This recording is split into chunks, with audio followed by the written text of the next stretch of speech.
Welcome to episode 5 of Role Play Grow, the podcast for tabletop RPG entrepreneurs, creators, and fans.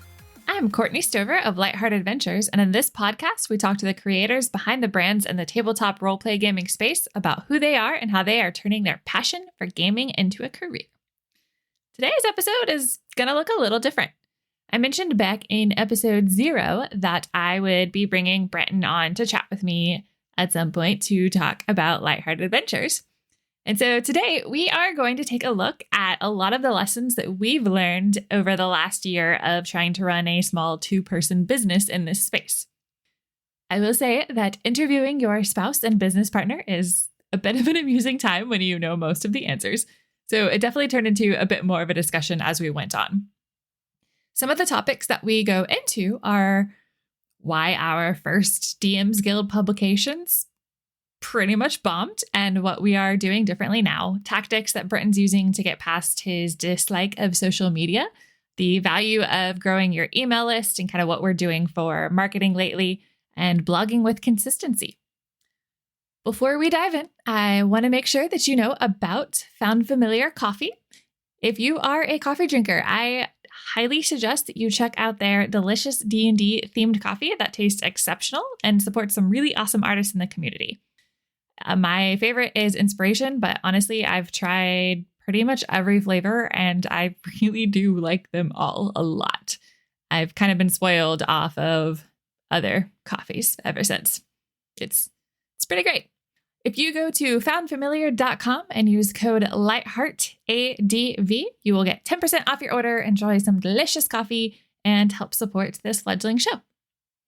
All right, I hope that you enjoy this episode with Brenton and the look behind the curtain of what we are doing at Lightheart Adventures. Okay. Hello, Brenton. How are you doing today? Hello, Courtney. I'm doing well. This is going to be a really interesting episode. I don't even know how much I'm going to wind up interjecting. We'll find out. I figured it would just be you and I talking kind of like over top of each other. You know, like a normal everyday kind of conversation that we have. Normal married couple. Yeah. Well, Brenton, can you start by telling everybody about who you are and how you got started gaming? Hello, everyone. My name is Brenton. I have been a longtime gamer, though only recently I've really gotten into the tabletop role-playing scene. I guess it all kind of started when I would sit on my parents' laps as they would play the old board game Hero Quest with my sister, and I loved playing the monsters, even though I didn't understand the rules. I would pick whatever cool monster my parents had painted at the time, and I'd follow behind them, and they'd be like, okay, sure, whatever.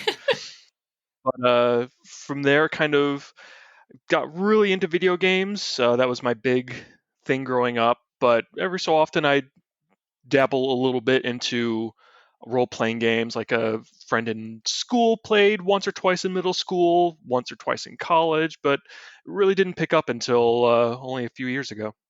What happened a few years ago? Well, first, I guess we can back up and say that I got you into tabletop miniatures where we played Malifaux, the tabletop miniature game Skirmishes. It's fun. We love it. A number of years ago, the company Weird released a Kickstarter for Malifaux Through the Breach, which was a tabletop RPG version of the main game. And so I had been kind of, was interested in role-playing games, and I figured, this might be a good way to get Courtney involved. So backed it. It came in, and I think that's kind of how we got started as far as role-playing was involved. Played that, and then over the years since then, I'd pick up a book or two of D&D. Didn't have anybody to really play with. The friends group that we kind of rallied around, they wouldn't play as often as we'd liked, or they were just into different games. But then I started listening to Critical Role, and that really jump-started my passion for playing D&D and doing more tabletop stuff. Okay, so what are you playing these days? Well, I am in the middle of running our D&D game with, like 7 people.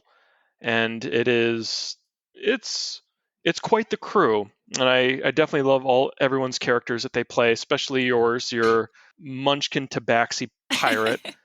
It's always fun trying to be like, all right, come on, Salty, let's get you into this new interesting situation. You're like, but I'm a pirate and I want to steal stuff. But I'm not playing too much as a player, or at least when I do, it's always for like one shots. But this last Halloween, you ran us through a Halloween themed, and I really enjoyed playing the character of the Professor, a Fire Ganassi artificer, and his mechanical companion Igor. It was quite amusing. And then one of our other friends that joined in was based her warlock character off of Winifred from Yeah. Yeah, it was so much fun. You guys were obnoxious. Oh yeah, I knew it was going to be for just a one shot, but it was one of those like, I'm pretty sure if we wound up playing more games as those characters, those two would probably wind up killing each other. Honestly, I'm tempted to do another one just to keep watching you guys get mad at each other. And like, you destroyed her focus. She almost got you killed. You thought it was great. She literally tried to have me killed, like as a prank, and it was like, "You mad, bro?" It was when I survived. It's a good time. What about the other games we're trying out? Well, I got a handful of new tabletop RPGs for Christmas, and I'm really looking forward to giving them a shot. Things like Zweihander, the Grim and Perilous setting. Just finished reading that book just a few days ago, and it's almost 700 pages, and it was hefty. But there's that. We're gonna try out the Star Wars Age of Rebellion game from Fantasy Flight Games, and lastly, there's the Witcher RPG, which I think you've got your eye on. Yes, I do. I called dibs on DMing that one first. So I happen to know that you kind of got started more on the art side than the writing adventure side. So what was like your background with art? Well, I starting in elementary school, I would draw and doodle and stuff, and I remember very vividly making like these weird trap rooms. Just be like, oh, if someone walks into here, there's these saw blades, and kind of my formative dungeon master waiting to get out. Oh, so you're a sadistic child. Okay. I was, though fortunately it was completely imaginary, and I'd have these little lemming-like creatures like, oh, they're going through, and little hero things. But I went to school and got a degree in game art and design, so I was able to draw quite a bit in, all through school, through college, and out of college. Unfortunately, a lot of the job opportunities I was looking forward didn't quite pan out, so I kind of dropped off the art for a little while. And I would just do things here and there for friends and family, or just for my own entertainment. And then it was around about the time when I started getting back into RPGs that I was like, you know what? I really like drawing maps, drawing these little dungeons. It's almost kind of like the drawing, or not drawing, but creating ships in a bottle. It's like these little microcosms of very specific terrain of like, okay, here's this little dungeon that's got moss growing out of the corners. There's this room that's full of treasure. There's this other room that's got, oh, hey, there's a monster lives in there. What kind of monster lives there? And it's just kind of fun, almost like little brain exercises to draw these maps. You've been drawing maps for, gosh, what is it, like 2 years now? Yeah, something about that. Can you kind of talk through the progression of what it was like when you started, and then once you started to kind of take it more seriously, and walk us through that journey to where you are now? Yeah, it was originally I had started out drawing strictly pen and paper. There was a couple artists that I followed online that I drew really big inspiration from, but I loved the pure black and white with some slight grading, shading style of, like, say, Dyson Logos, or like some of the older D&D modules that would be printed on page, and you'd just be like, oh man, your kind of imagination fills in the blank. So I loved that kind of artwork, and that's how I started. And I had a whole bunch of pens that I would work out, and for some reason I was convinced that I had to draw everything fresh. I didn't want to sketch anything out because I didn't want to mar the paper with erasers and pens or pencil marks. So I'd try and draw things as fastidiously as possible. But turns out that takes forever. And if you mess up anywhere, it's really kind of hard to hide it. So things got a little bit looser as time went on until eventually I realized that it was easier for me to make the same quality level of maps digitally as it was with pen and ink. And so I started to gradually switch over from doing things wholly pen and pencil to like a pen and pencil digital mix until where I'm at now, where it's almost entirely digital. So, what tools are you using to do this digital map? Almost entirely Photoshop. I've been using Photoshop since I was in college, and I'm pretty well versed in it. I know I wouldn't consider myself a master by any means, but I know things of the tricks to make certain stuff look a lot more professional than if I was doing it just like by hand. And what about your tablet? I I'm actually right now using a Wacom One tablet that I got as a birthday gift from your very, very, very generous parent. Before that, I'd been using just a regular, I think like a Wacom Bamboo, just a hard surface, no screen. All of a sudden, I get this upgrade to a Wacom One, and I hadn't used a digital pad like that since college. That was a fun little upgrade. Okay, so we kind of talked about your progression of drawing maps and how you started off with pen and paper and then pencil, pen and paper. And then there was a time of digital cleanup as part of that transition, though, right? Yeah, there was the time when I was doing kind of like a half and half where I'd draw things in pen and paper and then scan it, and then that's when I'd kind of go back and clean stuff up. But I realized that was a really tedious process that I wasn't quite satisfied with the end results. Like it looked good, but you probably know that I'm a bit of a perfectionist when it comes to art type stuff. It's Nah.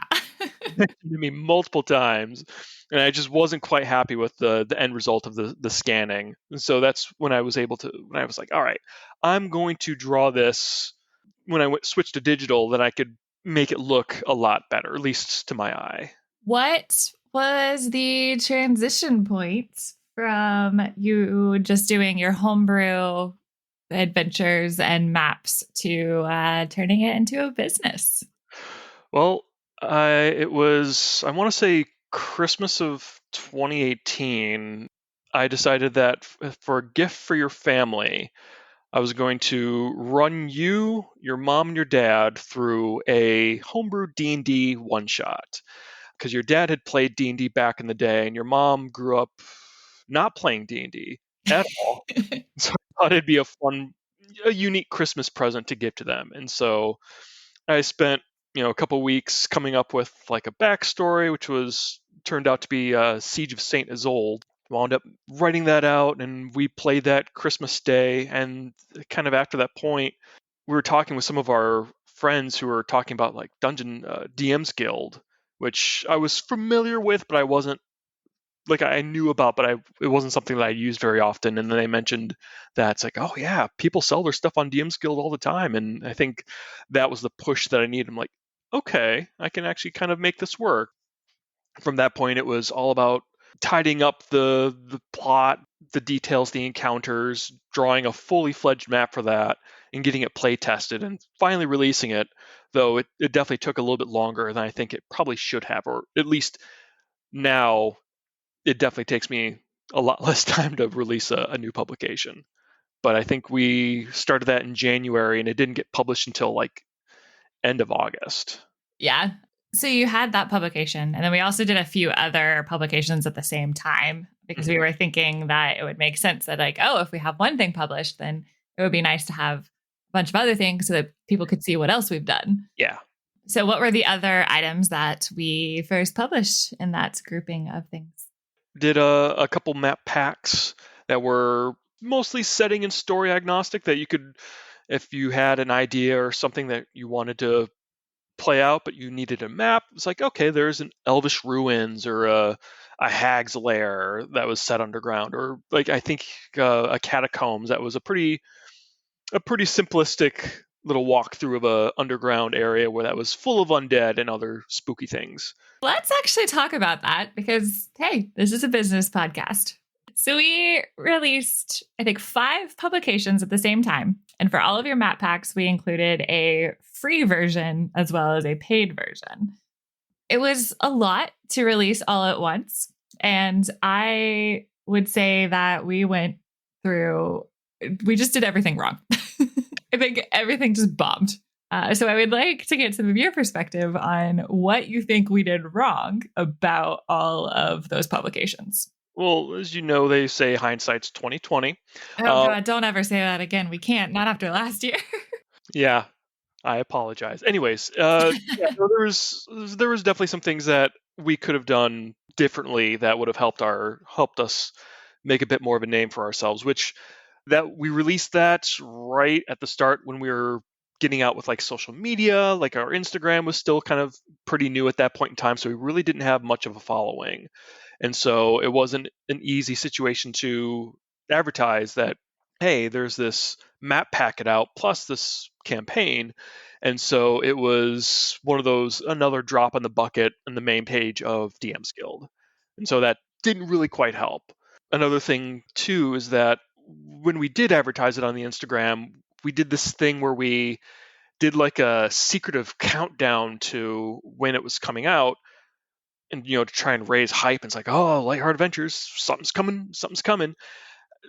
But we didn't actually tell people what it was, and so it was building up hype, but not building up recognition of what it was that we were actually going to sell. So it's one thing if we've got like thousands of subscribers or millions of followers or whatever, and it's like, okay, let's get hyped, guys. When we only have like 200 people following us, they kind of want to know what it is we're selling right away, rather than just like, all right, they posted another page of a countdown. All right, that's great. Yeah, like we were trying. Like I will give us credit for that. Like I think it was okay, there are so many other publications out there, so let's just try to build up some sort of like, oh, something's coming. I wonder what it's gonna be. But I think moving forward, we might do a little teaser of, oh, there's an announcement coming on Tuesday. Mm-hmm. But even if we do that, I think it makes more sense to announce that a product is coming before it's actually released. Well in advance. Yeah. Yeah, I think our other big thing was that we released everything all at once. And so all of a sudden it's like, okay, there's a lot of material here, but there's no anticipation of anything new coming out. And it's unfortunately it took us a while before we released anything new on DM's Guild. So there was a huge swath of time where people bought our stuff and was like, oh, that's it. Okay, then. And we kind of lost, I wouldn't say lost followers, but lost interest since that point.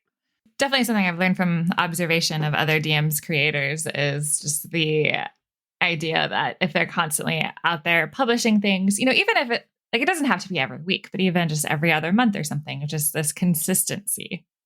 No matter what it is, consistency is key in everything that you do if you are trying to run your own business. Exactly. So that's why I try, at the very least, post some maps or whatever I'm working on at least once or twice a week. A little bit harder on DM Guild, but as you said, if we can get to the point where we're releasing something like maybe once a month, that would be key. And I'd say that is one of our goals for this year, is doing a lot more publications. So yeah, lots of ideas, which is good. Okay, so those are some kind of lessons learned on DM's Guild, and then we just kind of got frustrated and stopped trying to do anything for it for a really long time. And we're like, okay, let's pursue some other business avenues.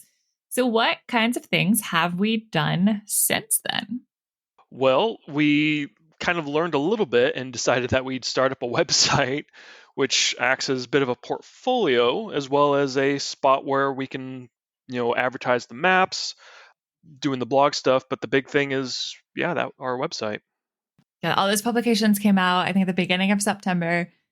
And then I remember it was, I want to say the week between Christmas and New Year's, where I was just like, screw it. And I figured out how to build a website for like a solid week. And, I will say that it is definitely looking much better now than it did. But at that point, I was like, nope, just done is better than perfect. Yeah. No, it was definitely an ordeal, and I'm super grateful for you because I am an artist. I am not a web designer. Not to say that the one can't be one and the same, but that's just not where my skill set I mean, that's real. lies. I'm also not a web designer. I do not know HTML, but there are all sorts of really cool builders now, and it's great. Yeah. But honestly, I think that that's why we work together so well, is that you're the one making all of these really creative and beautiful things, and you've got such a fascinating mind, and you always have new ideas for adventures. And then it works as a partnership because you get to do that stuff. And then I just really enjoy getting things organized and thinking through strategy. And I'd say that having two of us just makes it so much easier to run a small business than people that only have themselves. And I mean, I admire them so much. It's so much work. Oh yeah, no, there's no way I would have been able to accomplish this on my own. I'd probably be maybe a handful of maps or stuff on DM's Guild, and that's probably it. Yeah, I do push you a lot. Yeah, and you keep me grounded because there'll be times I'll come up with an idea like, what about a treant bathroom map? And you're like, people aren't going to want that. I'm like, okay, maybe not that, but something else. So no, you keep me grounded and working on like more viable stuff, which is what we really need. Let's talk about blogging. We launched the website and we're like, okay, we're also going to do this blog at the same time. And you have been the one to do 99% of the blog posts. So what have you learned about running a blog and publishing a new post every week over the last year? It has definitely been a learning experience. I, had creative writing classes in school and stuff, but I never really considered myself a writer up until the time I was like, all right, start talking about stuff. And it was it was definitely quite the jump to move from, okay, well, I need to, I'm going to work on an encounter this week. It's like, all right, it's going to be, set in this druid prison underneath a glade, and just kind of doing almost like writing out a textbook of how to, get through this encounter. And I couldn't quite do that every week, otherwise I wouldn't get anything done. And so it was more switching gears to, okay, well, what topics do I want to talk about this week that, interest me, or something new came out and I got to review it. And so I've learned more about writing and trying to impress upon people like, all right, here's the ideas that are in my head, and that are trying to get that in a way that is interesting and not just wild rambling. So it's, I've learned a lot about doing things like SEO, which I'm still learning about, but learning things about being critical without being judgmental. Like I did a post recently about the Tasha's Cauldron of Everything. As much as I'd love to gush about, I'm like, oh man, it's the new D&D book, I'm so excited. I'm like, no, I'm gonna step back. I'm gonna, talk about the things that, okay, I liked these things from a critical standpoint. These other things weren't as valuable to me, though maybe to others, and just kind of be more mindful of what I'm writing in like the blog posts. So let's talk a little bit about the SEO and what it is that you say we've learned about that. What's still a struggle? What are the tactics that you use to figure out what your keywords are going to be every week? Well, I still don't know a whole lot. I've definitely gotten some inspiration from some of your recent interviews that have said, like, oh, we use this. I'm like, I'm going to look into that.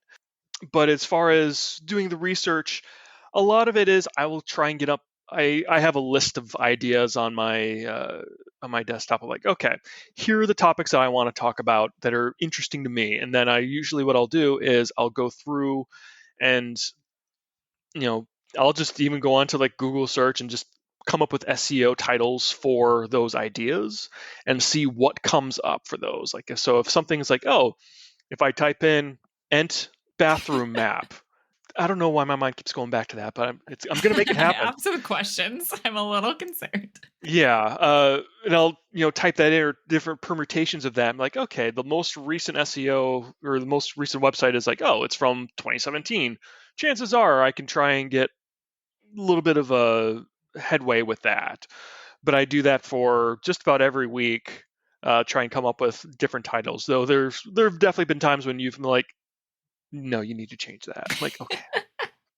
I mean, yeah, I think that's the biggest struggle is balancing what you want to talk about because you think it's interesting or you think it'd be fun and Mhm. cool versus, okay, what are people actually going to type into a Google search bar?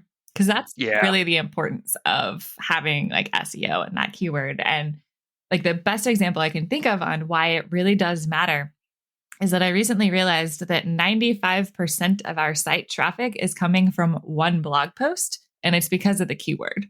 It's Hmm. one of your earlier side quests. The keyword is, I think, free D&D one shot. And 95% of our traffic is because of that one post. Yeah, that's pretty wild. Yeah. And it's from months ago too. Like I think it was before you'd even changed up your map style. Yeah, no, that's the other thing. It's like, oh, you pointed that out the other day. I'm like, oh, I want to go back and redraw that map. Oh man. But that's the thing about we can. Like honestly, I'd say my plan is now that I've realized that is to go back through and because it was even before I did the website redesign. So the formatting doesn't match how we're doing the new side quests. And it's, it's one of those things where you're like, oh, I'm eventually going to go back and make sure every post matches. But it's a lot of posts. It's a lot of work. It's a lot of posts, especially when we've got, trying to balance, writing up new posts among the other stuff that we're involved with. It's one of those, all right, I'm going to sit down this day, this weekend. We're going to do it. Chain me to my chair. I'll do it. Yeah. But what I think is a good kind of tactic too is to take it and look at those posts that are getting the most traffic and evaluating them and then going back and improving them because there's nothing saying that you can't improve things over time. And if you've got posts that no one's ever looking at, I mean, don't waste your time on it. Mm-hmm. But the ones that are ranking in that top 10, even if there is like a huge disparity between number 1 and number 3, it's worth going in because those are your top pages, those are your top posts, and just editing them, making sure that they're as good as they can be, that you've got a lot of internal links trying to lead people to your other pages. Mm-hmm. Because, yeah, like bounce rate is a huge thing as well. And the longer that you can get people looking at your site, the better chance you have that they might subscribe to your email list or, come back and be interested in seeing what else you post or what you're Mm-hmm. selling.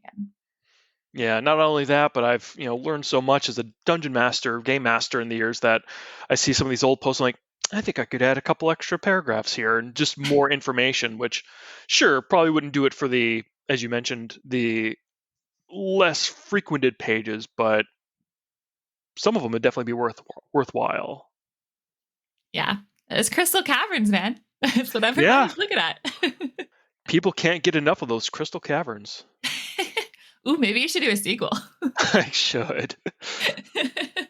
I don't even remember what the plot of that crystal caverns things was. Okay, so let's talk social media and the struggles and observations that we've had with that. Yes. Okay. Real talk, I am not a very social person. I may sound like it, but I begrudgingly signed up for a Twitter account. I want to say what, it was last year? That I don't even have a personal Twitter. I didn't have Instagram before Lightheart Adventures, and I barely touched Facebook. And so that was definitely a hurdle of mine to try and get the mental capacity to be more social online. What do you think the block is for you? It's just I don't have an easy time talking with other people, especially strangers. So it's one of those, like, someone will post something online on Twitter and be like, "Oh, look at this cool thing," and I want to be like, "Ah, man, that's awesome," blah blah blah blah blah. But then I always second guess myself. I'm like, "No, that's not original," or, "Oh, they don't want to hear from me," and so I have to constantly check myself, like, no, I'm giving a compliment or I'm introducing this new thing or whatever. my voice is valid, and as long as I'm contributing positively, then I think it's worthwhile. But there are definitely times when I'm like, there's so much social interacting I have to do. Well, when it's conversations like that, it's just, saying that you admire something that someone else has put out there. hmm Just think about how you would feel getting that compliment. That's true. I do like compliments. So even if it's just the same thing that you're posting on other ones, of like, hey, this looks really good. Doesn't matter. It's still nice to hear. hmm Yeah, and so that's something I'm still working on, is trying to introduce myself into the different role playing communities, because while I focus a lot on Dungeons and Dragons, we do a lot of other things as well, like Malifaux was mentioned, and I really like the recent second edition of Warhammer Wrath and Glory. Love that game, and so I'm trying to get more into those communities. Like, hey guys, look at my maps and look at my adventures and stuff, without being too ingratiating or annoying. And that's another thing I worry about. I'm like, no, it's like I've got something cool people might like to see. I should definitely tell them, otherwise they're not going to find it on their own. I mean, that's true. If you don't put yourself out there, no one will ever see your art. Yeah. But honestly, I think that's something that a lot of artists struggle with too, is just you'd rather be sitting there making the art and doing what you enjoy, and having to actually put it out there and do that interaction and put the work into making yourself visible. Like, I get it. It's not fun. Yeah, and then there's the whole monkey brain simulation of like, oh, clicks good, likes good. And then that fear of, oh, well, I just spent however many hours working on this piece, but what if I post it online and nobody likes it? It's like, no, you got to get it out there. Yeah, for sure. At this point, I guess I want to talk about some other marketing strategies that we do that I realize would probably be more that I have to talk and not asking you about it, since I'm the one that does it. I'll just interject from here and there, like, oh, interesting. Do go on. Perfect. Yeah. So I'd say the other thing that I have really been trying to focus on recently is the email list. Like, there's so many algorithms that you have to take into consideration with all of the various social media platforms that, you can have a huge following, you can get a ton of interaction, and then there's an algorithm update and suddenly it's like no one sees any of your stuff. And we experienced that recently with Instagram, where, we were getting a really good interaction. Like, every day we were getting, between 100 and 200 likes on most of our posts. And then like one day it just stopped and it was like 30 to 40. And so then we had to finally accept that we needed to start doing stories. And so that helped, or like maybe we switch up our hashtags. And recently we've realized it's because Instagram is hiding you if you aren't doing reels, which you're drawing maps on like a digital tablet. Yeah, I'm not using Procreate, which allows you to take, instant time-lapse videos of whatever you're doing. I have to do some technical gymnastics to get a reel of what I'm drawing in Photoshop. And yeah, it's like, okay, I can post it, but it's not getting quite the same reach as it was when we first started, because stuff changes. Yeah. So social media, like it's great. Like, it is a way to get yourself out there and get yourself known, but the algorithms are always changing. And so what I found is that the email list is so much more dependable. So kind of some tactics I'd say that we're doing for that is that we've got a freebie on our website. And there's also, we've occasionally posted just a link to sign up for the freebie outside of having to go to the website. But for the most part, if you go to lightheartadventures.com, there's a pop-up that appears after a couple seconds and asks whether you want a free D&D one-shot. And, it's just an adventure that Brenton made that is exclusive just to email subscribers. And so when people say yes and they opt into it, they get this one-shot emailed to them, and then they're on our list. And while getting an actual click-through rate is something that I would not say I'm an expert at, I'm still trying to figure out, it's helpful to have that list, because then, you can send out an email every time that there's a new blog post or a new podcast episode or publication, things like that. Yeah. Announcements. Like, it's really important, because regardless of how the algorithms are on the other platforms, these are people that at least actively did, it takes a little more effort to type in your email address than it does to click a follow button. Mm-hmm. So they were interested enough to get one thing, so they might stick around. And sure, you're going to lose people. You're going to lose subscribers that don't actually like the content you're putting out, or all they wanted was that freebie and they never want to hear from you again. And that's fine. But I've just realized it's a really good platform and it's really important to kind of keep growing that. No, for sure. And yeah, no, I completely agree. It's probably one of the most steady ways of us being able to reach people beyond social media. In case anyone's wondering what platform we use use something that's actually called Flowdesk. I was using MailChimp for a little while, but I didn't like the fact that the free version didn't let you actually schedule the emails in advance. And I also realized that MailChimp does not allow you to include affiliate marketing links in the emails, which, occasionally I want to send out something like, oh, Christmas is coming up. Here's some gift ideas from some of our favorite companies that we're affiliates with. And want to have that in the emails, but MailChimp doesn't let you. So I found one that's called Flowdesk that I do have to pay a monthly fee, but it's not that bad. But it's really, really nice because there's all of these templates that I can grab from that look really, really pretty, just really professionally made. They've even got sample copy if you're struggling to figure out how you're going to word that there's a new announcement coming. And then my favorite feature is they've got this workflow. So if someone opts in via the do you want a free D&D one shot, then it automatically sends it to them and it automatically subscribes them to a specific workflow that I've built for that opt-in. Eventually, we're going to add some other opt-ins. And so those might have different workflows as well. But it's basically, it says regardless of what day they sign up, they get the first email. And then 24 hours, they get a welcome email with just a little bit of an about us, saying like who we are, what our website is, why we hope they'll stick around. And then it's the next Monday, they'll get kind of a check-in email just like, oh, here, check out some of our other posts that are related to this freebie you just got. And it's really cool. I really like it. I will say I really need to go back and edit it. It's been a while, but it's just a cool platform. It really is. Okay. We've talked about some marketing strategies. We've talked about DM's Guild publications. What else are you working on with Lightheart? Well, I just finished up, speaking of DM's Guild, finished up a new map pack publication based on the Icewind Dale Rime of the Frost Maiden adventure book that just came out last year. I was inspired by a tweet online. Someone was like, I really need maps of this last chapter. So spoiler warning for any people who are still working through it. So don't listen, but you could listen still. It's fine. But basically they needed maps for the Necropolis of Yithrin. That's like in chapter 7. And the book does a pretty good job of mapping out very specific locations, but it only has, I would say, maybe like 3 maps for 25-ish areas. And a lot of these places have very intricate, details, or, like, oh, it's this particular room, 30 by 30 feet, filled with, debris and a collapsed statue.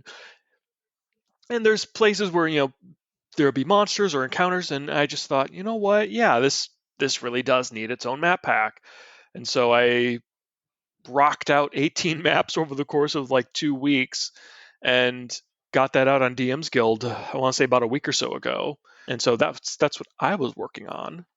But I've got some, as far as stuff I'm planning on doing. First off, I'm going to go back and redraw the maps that I've done previously for DM's Guild. So the Siege of St. Isolde, the Elven Lair or Elven Ruins, the Hag Lair, all those maps, I'm going to go ahead and redraw those and get those updated.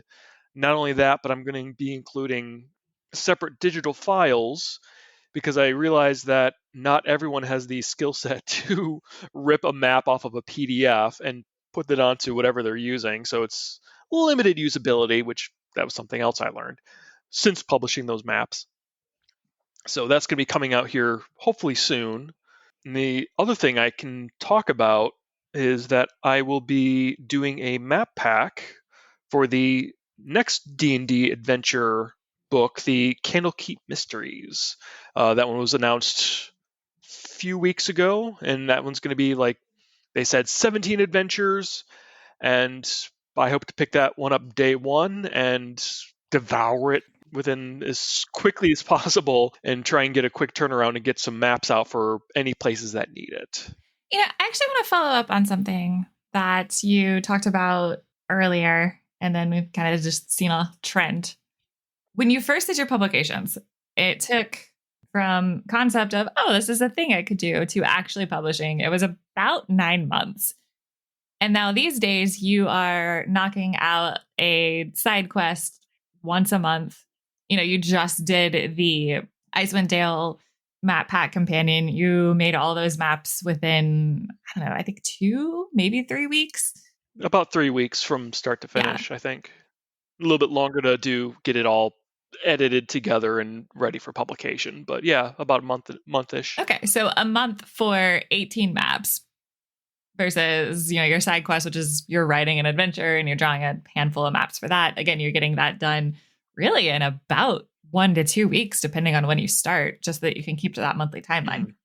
So what has changed from when you first started and it took you, 9 months to get all of those ready to go and actually published, to writing an entire one shot in a week?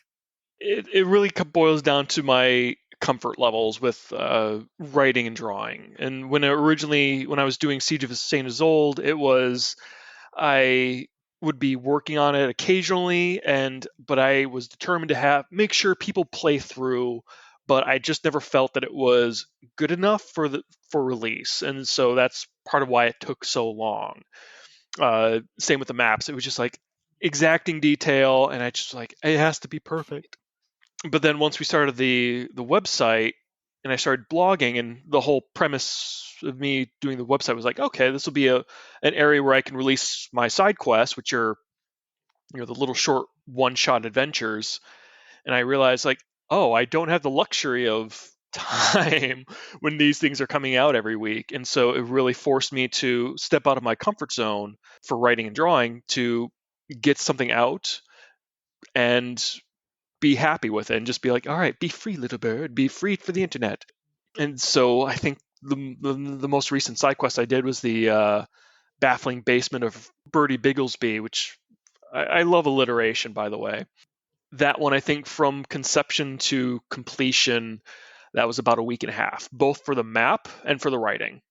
And so that was roughly around 2,500 words and about a 4x4 inch map. So a lot of time going into both, but it was just one of those, all right, gotta knock this out for the blog.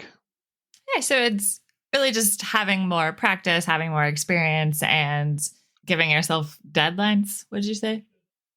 Yeah, having a nebulous, I'll release it someday, it doesn't help anybody. By setting deadlines, whether self-imposed or from significant other, it really helps out with lighting a fire under your butt and making sure that, okay, this thing that I've said I'm going to do will get done. And so having a weekly blog post, it usually takes me about a week or so to write about, sometimes even less. I'll write the majority of a post in a Friday or Saturday afternoon, and it's ready to go the next week. Yeah, that's definitely something I've tried to challenge you on as well, is to spend, I think what I said, it was no more than 8 hours on a blog post per week, 12 hours if it's a side quest. I'd say we're still working on that goal. Still working on it, because I realized looking back that some of my earlier side quests could be full-on one-shots on their own. And it was recently that I just kind of set myself down and I need to pare this stuff back, because they were pushing close to 4,000 to 5,000 words, and that is a legitimate adventure for some stuff that's released on DM's Guild. And I was putting it out for free, which is great, because I want people to try and enjoy my stuff. But it was one of those okay, this is taking me way too long to put this stuff out. So moving forward, the plan is side quests are definitely going to be much quicker affairs, both to develop as well as to play. Yeah, they'll go back kind of to their original intent, which is not to necessarily be a full one shot, but hey, your adventurers are walking down the street and they hear a noise. Do they go after it? Great. Do they ignore it and they decide to go in the other direction? Well, what's in the other direction? Here's the thing. They find the treant bathroom. Why do I get the feeling it's going to be a no side quest? So what would you say has been the most challenging part of running Lightheart? Probably the most challenging thing has been the social media interacting for me, as it's still something I'm working on. I'm like trying to reach out to people, talk about myself and things like that. Doing SEO stuff, that's a little bit of a learning curve too, but I would say neither are insurmountable issues for me. It's tough, and it's something that I'm going to have to keep working at, but I think it's worth working on. What about good stuff? What's been the most rewarding?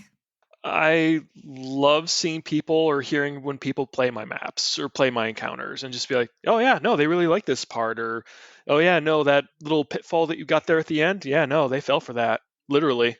Well, I think we already talked about upcoming projects that you're working on, but was there anything else that you wanted to say about some stuff that's coming up? Nope, it's a secret. And by secret, I mean I'm still working on stuff. Fair enough. All right. Well, thank you, Brenton, for joining. This was kind of fun. It was nice to be able to talk a little bit more about what we're doing. Well, thank you for having me on. But one person in your swath of illustrious guests.